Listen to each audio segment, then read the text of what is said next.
Nah,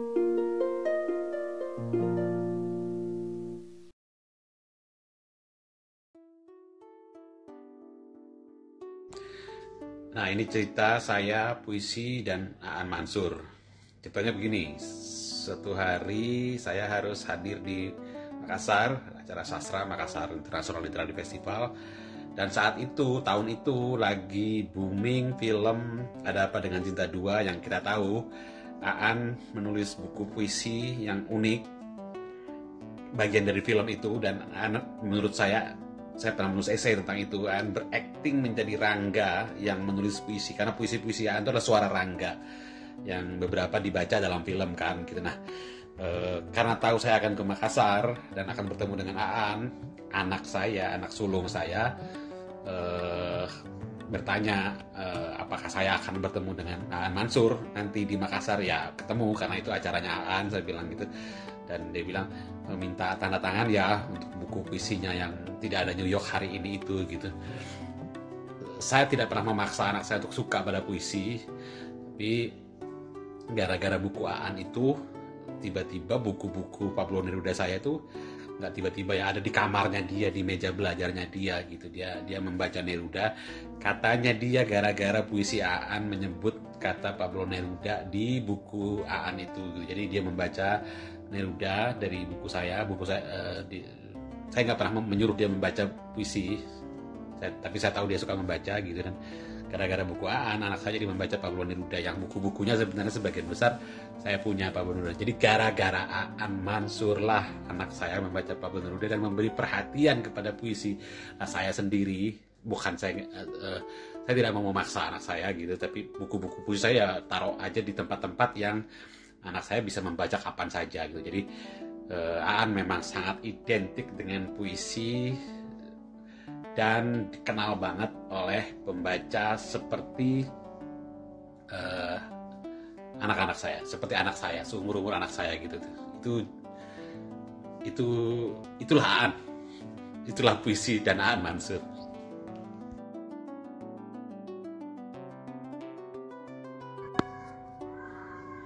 Betul banget ya.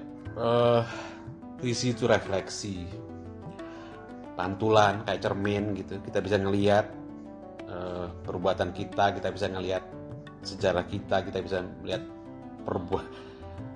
pemikiran kita, udah bener sikap kita gitu. Kalau saya misalnya, apa sih arti rumah buat saya baca Sang Nabi, Khalil Gibran. Apa sih anak buat saya, cara saya membesarkan anak sangat dipengaruhi oleh Gibran, bahwa anakmu bukanlah anakmu, dia anak kehidupan, dia lahir dari melalui kamu, tapi tidak dari kamu, tidak berasal dari kamu gitu. Kita adalah kayak busur yang melepaskan anak-anak panah kita itu meluncur. Ya banyak hal gitu, tidak hanya Gibran tapi Tagore juga misalnya, Bulan Sabit itu mengajarkan kehidupan yang bagaimana sih, kayak bahan untuk bercermin. Ya refleksi itu bener, puisi itu seperti refleksi. Nah, ketika menulis pun bukan hanya membaca, kita juga seperti berefleksi begitu. Ketika membaca saja kita yang lama pun yang pernah kita tulis, kita juga seperti berefleksi lagi, ngelihat lagi, wah ya saya pernah. Nggak selalu bagus di situ. Nah, itulah refleksi kan, kita bisa melihat wajah kita, kenapa dulu saya ternyata punya sikap yang seperti itu ya, dulu ternyata saya menganggap apa itu begitu ya gitu. Jadi nah untungnya menulis puisi kan, jadi kita ngelihat puisinya, membaca lagi, kita terasa gitu. Itu fungsi refleksinya berlaku tuh memang benar untuk di puisi itu, ketika membaca atau ketika membaca sajak orang lain, ketika menulis puisi kita sendiri, atau ketika kita membaca puisi lama kita yang pernah kita tulis.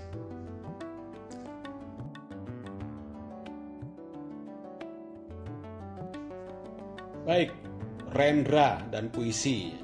Apa yang bisa kita ceritakan dalam waktu 2 menit tentang Rendra?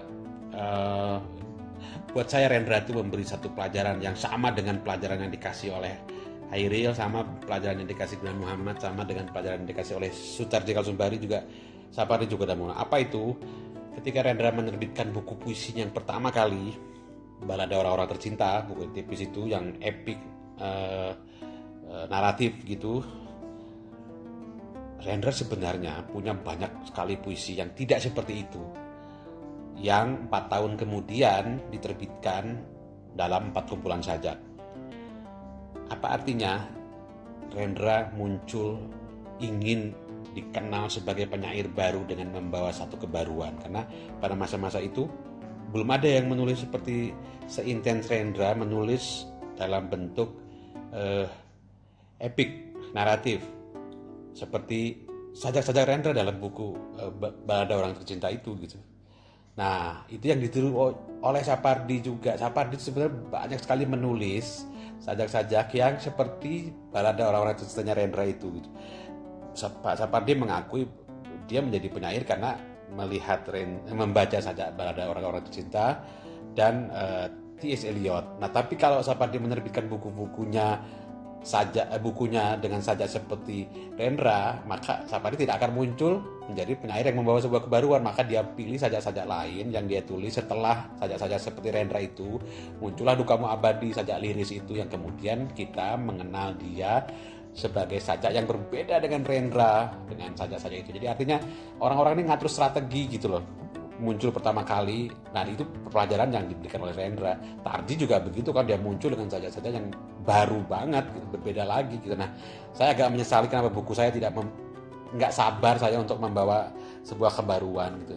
Jokpin juga muncul dengan membawa kebaruan, padahal banyak sekali sajak-sajak yang sebelum Celana itu yang dia tulis gitu. Tapi dia muncul meniru Rendra, meniru Sapardi, membawa kebaruan.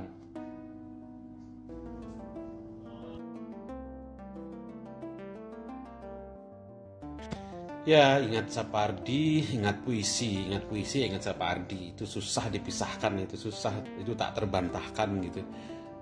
Puisi Sapardi memang 80 tahun umurnya, hampir ya habiskan untuk mengurusi puisi gitu, untuk merawat puisi gitu. Ada satu esai Sapardi yang misi besar Sapardi itu menurut saya adalah dia kalau Khairil itu mendobrak gerbang puisi modern Indonesia dan berhasil, karena setelah Khairil tidak ada lagi orang yang menulis puisi seperti puisi lama itu gitu, karena sudah diperbaharui oleh Khairil. Tapi Khairil buru-buru meninggalkan kita, meninggalkan ladang yang masih berantakan. Nah, datanglah kemudian antara lain Sapardi yang membereskan ladang puisi modern kita yang sudah dirintis, sudah dibuka oleh Khairil itu gitu. Sapardi itu dalam esai-esainya umumnya selalu ingin mengatakan bahwa hey, kita itu sudah punya tradisi puisi modern loh. Karena itu siapapun yang datang belakangan harus merawat, menyinambungkan, harus menyadari bahwa dia adalah orang yang menjadi bagian dari tradisi puisi modern. Puisi modern yang sudah menjadi tradisi itu gitu. Jadi kita harus tahu apa yang sudah dilakukan oleh orang pendahulu kita. Itulah dasar-dasar puisi modern Indonesia, dan dengan segala pengaruh yang diambil secara sadar atau tidak sadar dari luar, dari perpuisian luar itu gitu, dan menyinambungkan. Penyair yang datang belakang harus sadar ya, menyinambungkan itu penting, menyadari supaya tidak mengulang-ulang hal yang sama. Dengan kesadaran itu artinya kita tahu apa yang harus, kalau mengambil pengaruh dari luar pun kita tahu apa yang sudah ada, yang kita punya sudah punya apa. Mengambil pengaruh dari luar pun kita mengambil yang memang penting untuk kita ambil. Itu jasa Pak Sapardi antara lain dalam membangun tradisi puisi di Indonesia.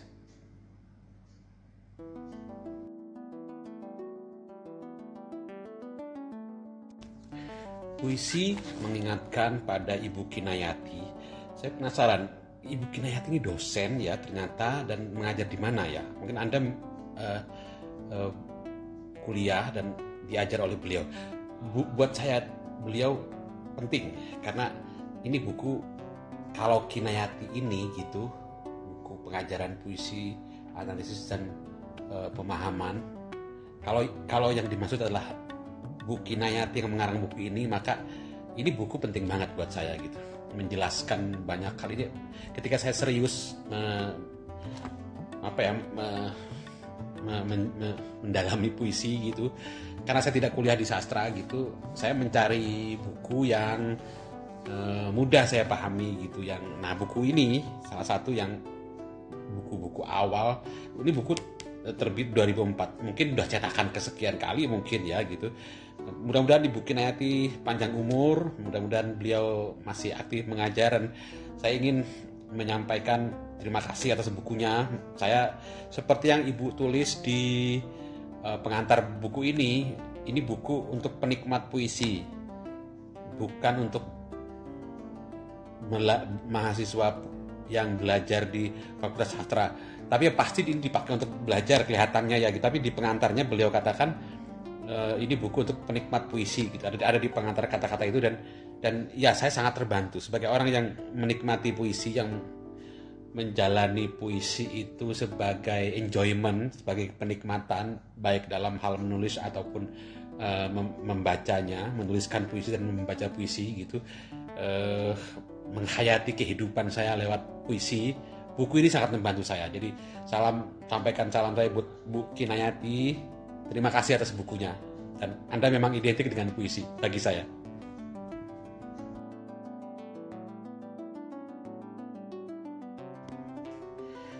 Ya, manusia itu perlu mengeluarkan unek-uneknya. Manusia itu perlu menyampaikan apa yang ada dalam pikirannya. Gitu. Itu yang membuat dia tetap waras. Itu yang membuat dia tetap sehat jiwanya gitu. Kalau nggak bisa gila tuh. Maka penting sekali teman untuk berbicara. Maka penting sekali misalnya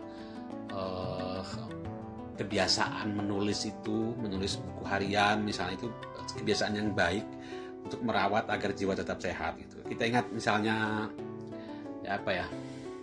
Pak Jurul misalnya, Pak Rahman sekarang jadi juru bicara presiden. Dulu ketika dia ditahan karena mendemo Menteri Dalam Negeri ketika dia mahasiswa, dia menulis puisi di dalam penjara. Dia menulis puisi, menerbitkan buku puisi. Dia terkenang kucingnya, dia tulis di penjara. Jadi ada kebutuhan untuk menulis, mengeluarkan unek-uneknya, mengeluarkan isi hatinya dalam bentuk puisi. Nggak tahu sekarang dia setelah jadi jadi juru bicara presiden, apakah dia masih menulis puisi?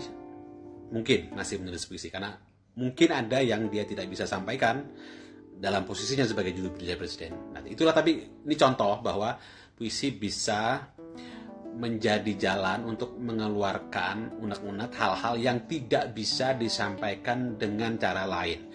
Banyak momen dalam hidup kita ketika kita tidak bisa menyampaikan sesuatu karena misalnya situasi politik, karena misalnya orang yang ingin kita sampaikan itu terlalu bagaimana sehingga kita nggak bisa menyampaikannya secara langsung, atau sama sekali tidak bisa menyampaikan misalnya gitu kepada orang tua, kepada siapapun lah begitu.